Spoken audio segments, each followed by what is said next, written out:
Hello விவோஸ், இன்றைய ஆரோக்கிய பதிவில் நம்ம பார்க்கக்கூடியது பச்சை பயிரினுடைய நன்மைகள் மற்றும் தீமைகள் தாங்க. இந்த பச்சை பயிரை பாசிப்பயிர் அப்படின்னு கூட சொல்லுவாங்க, ரெண்டுமே ஒன்று தான். இந்த பச்சை பயிரில் நிறைய சத்துக்கள் இருக்குங்க. அதை நம்ம ரெகுலராக நம்மளுடைய உடம்புல எடுத்துக்கும் பொழுது கண்டிப்பாக நல்ல மாற்றங்களானது கிடைக்கும். ஸோ இந்த பச்சை பயிரை சாப்பிட்றதுனால என்னென்ன நன்மைகளானது இருக்குது, என்னென்ன தீமைகள் இருக்குது அப்படின்றத நம்ம கண்டிப்பாக இந்த பதிவில் முழுமையாக தெரிஞ்சுக்க இருக்கோம். ஸோ வீடியோவுக்கு ஒரு லைக் பண்ணிவிட்டு வீடியோ தொடர்ந்து பாருங்கள். கூடவே உங்கள் நண்பர்கள் மற்றும் உறவினர்களோட இந்த பதிவை ஷேர் பண்ணிக்கோங்க, அவர்களும் பார்த்து பயன்பெறட்டும். பச்சைப்பயிறு நிறைய நன்மைகளை பெற்றிருக்குங்க. அதுவும் தமிழ்நாட்டில் கிடைக்கக்கூடிய பல்வேறு வகையான பருப்புகளில் இந்த பச்சைப்பயிறு ரொம்ப ரொம்ப முக்கியமானது. இந்த பச்சைப்பயிறு அப்படின்னு கேட்டாலே எல்லாருக்குமே அழகு குறிப்பு தான் நினைவுக்கு வரும். ஏன்னா அந்த ஒரு பயிரில் ஏகப்பட்ட மருத்துவ குணங்கள் இருக்குது. நம்முடைய பாரம்பரிய உணவில் பாசிப்பருப்புக்குன்னு முக்கியத்துவமானது இருக்குங்க. அதை நம்ம வாரத்திற்கு ஒரு முறை, அதாவது 7 நாட்களுக்கு ஒரு முறை நம்ம எடுத்துக்கும் பொழுது நிச்சயமாக நமக்கு நல்ல மாற்றம் கிடைக்கும், ஆரோக்கியமான உடல் அமைப்புகளானது கிடைக்கும். என்னதான் இந்த பயிரானது நமக்கு ஆரோக்கியத்தில் நிறைய நன்மைகள் கொடுத்தாலுமே கூட ஒரு சில நேரங்களில் அளவுக்கு அதிகமாக எடுத்துக்கும் பொழுது தீமைகளையும் ஏற்படுத்தி கொடுக்குது. ஸோ அதை பற்றி தான் இந்த பதிவில் நம்ம தெளிவாக பார்க்க போகிறோம். அதாவது பொதுவாக ஒருத்தங்க உடல் எடையை குறைக்கணும் அப்படின்னு நினைக்கிறாங்க அப்படின்னா அவங்களுடைய டயட்டில் கண்டிப்பாக இந்த பச்சைப்பயிறு இருக்கும். இந்த பச்சைப்பயிரை முளைக்கட்டி அப்படியே சாப்பிட்லாம், ருசியாக இருக்கும். இல்லைன்னா நம்ம நம்மளுடைய தேவைகளுக்கு ஏற்ப எந்த ஒரு பொருளோட வேணாலும் சேர்த்து சாப்பிடலாம். அதில் இன்றைய காலகட்டத்தில் பார்த்திங்கன்னா எல்லாருக்குமே ரத்த அழுத்தம் தொடர்பான பிரச்சனைகள் அதிகமாகிட்டு இருக்குது அப்படின்னு தான் சொல்லலாம். இதுக்கு முக்கியமான காரணம் அப்படின்னா சரியான உணவுகளை நம்ம எடுக்கிறது இல்லை அப்படிங்கிறது தாங்க. இதை தாண்டி நமக்கு எதுவுமே கிடையவே கிடையாது. அதனால் உங்களுடைய அன்றாட உணவுகளில் நீங்கள் சரியான உணவுகளை எடுத்துக்கோங்க. இந்த பச்சை பயிரை நீங்கள் தொடர்ந்து எடுத்துகிட்டு வரும் பொழுது உங்களோட உணவில் சேர்த்துட்டு வந்தீங்க அப்படின்னா ரத்த அழுத்தம் தொடர்பான பிரச்சனைகள் படிப்படியாக கட்டுப்பாடாகிடும். அதுவும் பொட்டாசியம், மெக்னீஷியம் மற்றும் நார்ச்சத்து இதெல்லாமே அதிகமாக இருக்கிறது இந்த பச்சை பயிரில் தான்.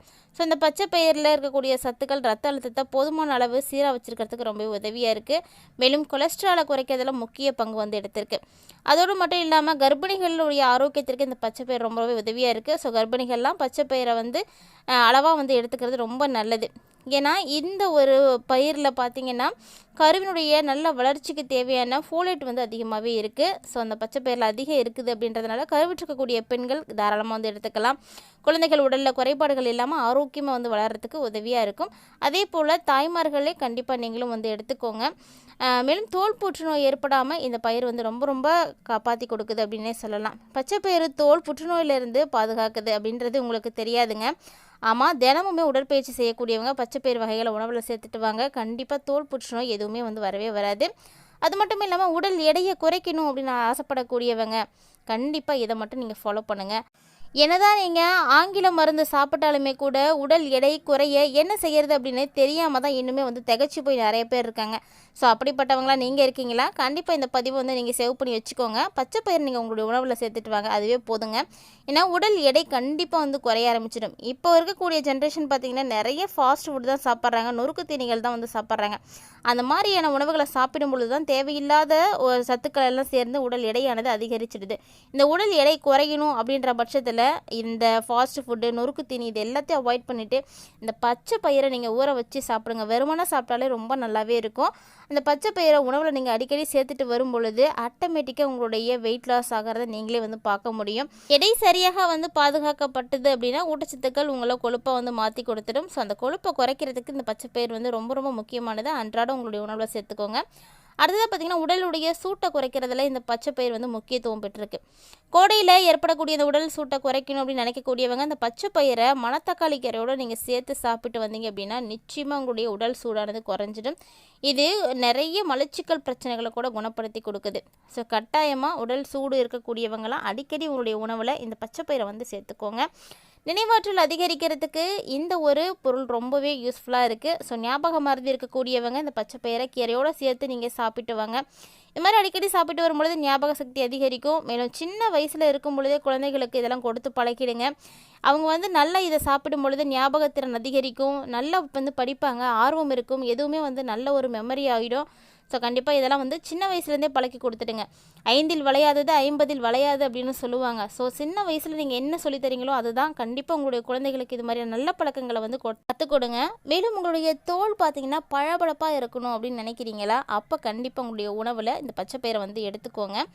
இந்த பொருளை நீங்கள் அடிக்கடி உணவில் எடுத்துகிட்டு வரும் பொழுது இதில் இருக்கக்கூடிய ஆன்டி ஆக்சிடென்ட்கள் சருமத்தை வந்து பாதுகாத்து கொடுக்குது. மேலும் இதில் இருக்கக்கூடிய தாமரச்சத்து சருமத்தில் ரத்த ஓட்டத்தை வந்து அதிகரித்து கொடுக்குது, சருமத்தை பொலிவாக்கி கொடுக்குது, முகப்பரு, கரும்புள்ளி, தழும்பு இது எல்லாத்தையுமே வந்து போக்கி பச்சைப்பயிர் பார்த்திங்கன்னா உங்களுடைய நல்ல ஒரு அழகான ஒரு தோற்றத்தை கொடுக்கும். ஸோ பச்சைப்பயிரை நீங்கள் அடிக்கடி உங்களோட உணவில் வந்து சேர்த்துட்டு வாங்க. இன்னும் பார்த்திங்கன்னா பச்சைப்பயிர்களில் 41 விதமான கிளைசெமிக் இன்டெக்ஸ்கள் மற்றும் நார்ச்சத்துக்கள்லாம் இருக்குது. ஸோ இது நீரிழிவு நோயாளிகளுக்கு வந்து ரொம்ப ரொம்ப உதவியாக இருக்குங்க. ரத்தத்தில் இன்சுலின் அளவை வந்து அதிகரிக்கிறத வந்து தடுத்து கொடுக்குது. ஸோ சர்க்கரையினுடைய அளவை வந்து கண்டிப்பாக குணப்படுத்த முடியும்.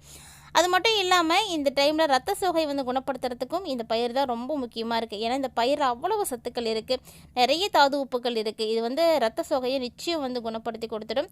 அடுத்து பிளனாவாய்டுகள் அப்படின்னு சொல்லக்கூடிய ஆன்டி ஆக்சிடென்ட்கள் புற்றுநோய்களை சரி செய்யறதுக்கு, புற்றுநோய் செல்கள் வளர்ச்சியை வந்து தடுக்கிறதுக்கு வந்து உதவியாக இருக்குது. ஸோ அடிக்கடி உங்களுடைய உணவில் பச்சைப்பயிர் வந்து சேர்த்துக்கோங்க. வயிற்று கோளாறுகளை எல்லாம் குணப்படுத்துவதற்கு கண்டிப்பாக இந்த பயிர் ரொம்பவே உதவியாக இருக்குது. ஸோ கண்டிப்பாக பச்சைப்பயிர் நீங்கள் அடிக்கடி சேர்த்துக்கோங்க. பச்சைப்பயிர் யாருக்கெல்லாம் பிடிக்கும் அப்படின்னு மறக்காமல் கமெண்ட் பண்ணுங்கள். இதை உங்களுடைய வீடுகளில் நீங்கள் அன்றாடம் வந்து பயன்படுத்திட்டு இருக்கீங்களா அப்படின்றத சிறிது நேரம் வந்து சிந்தித்து பாருங்கள். இவ்வளவு நன்மைகளை இந்த பயிர் கொடுத்தாலுமே கூட ஒரு சில தீமைகளையும் நமக்கு வந்து கொடுத்துட்ருக்குங்க. அதாவது பச்சைப்பயிர் நம்மளுடைய உடலுக்கு பல நன்மைகளை கொடுத்துட்ருக்கு. அது அதிகமாக சாப்பிடும் பொழுது உடலில் பல பிரச்சனைகளும் வந்து ஏற்படுது. பச்சைப்பயிரை சாப்பிட்றதுக்கு ரொம்ப சுவையாக இருக்கும். இது வந்து பார்த்திங்கன்னா உயர்தர புரதங்கள் நிறைந்திருக்கக்கூடிய ஒரு பொருள். கார்போஹைட்ரேட்டுகள், விட்டமின்கள், தாதுக்கள், நார்ச்சத்துக்கள் இப்படி நிறைய விஷயங்களை வந்து சொல்லிகிட்டே போகலாம். நிறைய சத்துக்கள் இருக்கக்கூடிய இது ஒரு பொருள் தான். இருந்தாலுமே கூட பச்சைப்பயிறு அதிகமாக நம்ம எடுத்துக்கும் பொழுது நம்முடைய உடலில் ஒரு சில விளைவுகள் வானது ஏற்படுது. ரத்த அழுத்த நோயாளிகள், அதாவது ஏற்கனவே ரத்த அழுத்த நோயாளியாக நீங்கள் இருக்கீங்கன்னா இந்த பச்சைப்பயிரை அதிகமாக வந்து எடுத்துக்கக்கூடாது, ஓரளவு லிமிட்டாக எடுத்துக்கோங்க. ரத்த அழுத்த நோயாளிகளுக்கு பாசிப்பருப்பு ஆபத்தானது தாங்க. அதனால் சாப்பிடவே கூடாது அப்படின்லாம் கிடையாது, அளவாக சாப்பிடுங்க. ஏன்னா உணவே மருந்து அப்படின்னு பெரியவங்க சொல்லி வச்சுருக்காங்க. எதுக்காக? நம்ம அளவாக சாப்பிடும் பொழுது அந்த உணவு நமக்கு மருந்தாகவே வந்து செயல்படுது. அப்படி சாப்பிடும் பொழுது உங்களுக்கு நிச்சயம் நல்ல மாற்றம் கிடைக்கும். வயிற்றுக்கு பக்க விளைவுகள் அப்படின்றது ஒரு சில நேரங்களில் ஏற்படும். இந்த பருப்பில் இருக்கக்கூடிய குறுகிய அளவு கார்போஹைட்ரேட்டுகள் இருக்குது. அது ஒரு சிலருக்கு பச்சைப்பயிரை சாப்பிட்றதுனால ஜீரணிக்கிறது கொஞ்சம் கடினமாக இருக்கும்.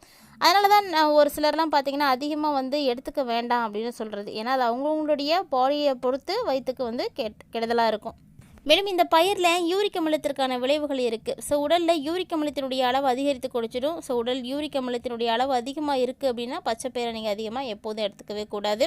மேலும் இது உங்களுடைய உடம்புக்கு தீங்குகளை வந்து ஏற்படுத்தி கொடுத்துடும். அதனால் சாப்பிட்றத முழுவதுமாக நிறுத்திக்கிட்டீங்க அப்படின்னா கூட நல்லது தான். கர்ப்பிணிகள் வந்து இந்த பயிரை சாப்பிட்லாம் அப்படின்னு சொல்லியிருந்தோம். இருந்தாலும் இந்த பருப்பை நீங்கள் அதிகமாக சாப்பிட்றத தவிர்த்துக்கோங்க.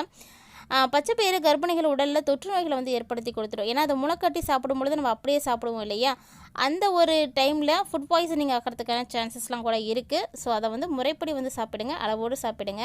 ஆனந்தமாக வாழ்கிறதுக்கு ஆரோக்கியமான குறிப்புகளை தொடர்ந்து பார்த்து தெரிஞ்சுக்கிறதுக்கு மறக்காமல் நம்ம சேனலை சப்ஸ்கிரைப் பண்ணிவிட்டு ஃபாலோ பண்ணிக்கோங்க. மீண்டும் இது போல் மற்றும் ஒரு சுவாரஸ்யமான தலைப்பில் சந்திக்கலாம்.